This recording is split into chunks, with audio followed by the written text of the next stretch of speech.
Hey everyone, Travis here on day one, week 10 of the EU LCS, joined by Tabzz of Alliance. Tabzz just beat Rocket, by the way, just giving you guys that context for this interview. Tabzz, that game was really fun to watch, really ups and downs, lots of really cool plays. What did you think of Alliance, or I'm sorry, Rocket after that match?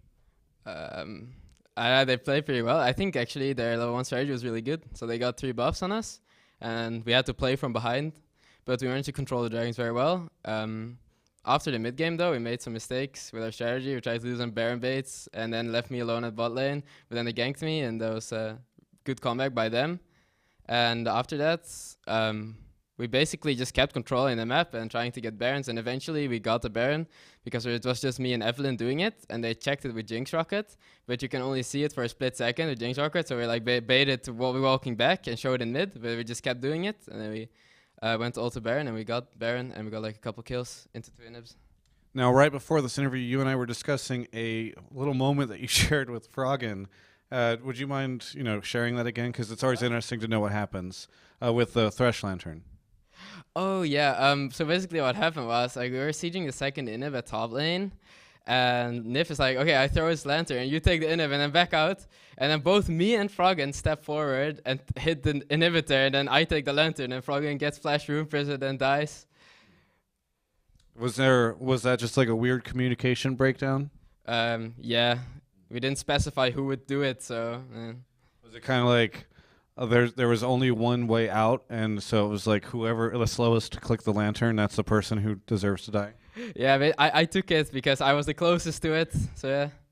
Froggen mad at all? Yeah, it was like, no, I wanted to do it, not you, But yeah, happens. It does happen. You guys are now 7-0, if I'm correct, right? For the 7 last games you've won. Yeah. What are the chances that you win the next 5 matches? The chances, I would say like 60%. Okay. Yeah. There's a chance, I think, now that you guys might be able to become like the number 1 team by the end of this, because everybody's so close. You guys started off, Alliance had the slow start, but I think a lot of people thought that you guys could come out. What do you think is the reason why you guys had the slow start? You guys might win. You might even get first place. Yeah, we had the slow start because in the start we had no idea what we wanted to play, what kind of team comps, and how we would jungle and strategize. So lately we've been like just actually all throughout the season we've just been improving it and finding our consistent play style and picks, and eventually it leads to us like having a good strategy, good pick phase, and picking up a lot of wins. How would you rank yourself among all the different EU teams right now? Like throwing out the rankings from before the standings, like compared to other EU teams, where are you? Yeah, I think actually we're just as strong as, let's say, Gambit and Fnatic right now, like who are at the top as well. But it's really hard to predict in EU because all the teams like rise and fall really fast. Are you nervous at all for Super Week next week, or are you just like, we got this? It's gonna be fun. Yep. How do you prepare? I've been asking all the EU teams about this because it's kind of like a unique situation for them. Such a short time after this week, you guys will have to go into Super Week. How do you guys prepare in such a short time? Just as usual, just try to find some games and play a lot of solo queue in the couple days that we do have. Like last time was the same into Super Week, I think. Yeah. So yeah. Other than that, are you guys finally? You said that you guys were still trying to figure out like what you wanted to be as a team. How's it like, or what is it like being with all the guys? Is it like a family situation now? Are you guys all good? Oh yeah, we do like everything together. Go to the store together. Like we play Diablo together, like all kinds of games, and it's just really fun. Yeah. I went to your guys' place earlier this week for a house tour that it'll come out eventually. How do you like living in this sort of 2 apartment thing?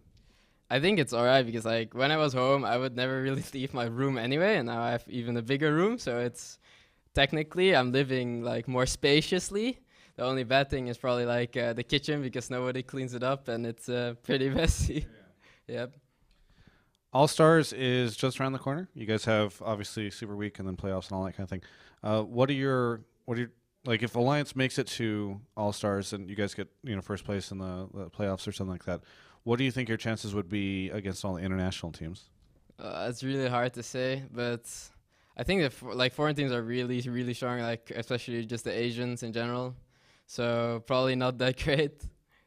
I've enjoyed asking some of the guys, even back in North America, who they would send to All Stars, because there's two, in terms of voting for players. Obviously, EU and AA and everybody gets to send these two players. So if you could pick any two players that are not on Alliance to send to All Stars in EU, who would it be? I guess it would be Forgiven and Peke. Yeah.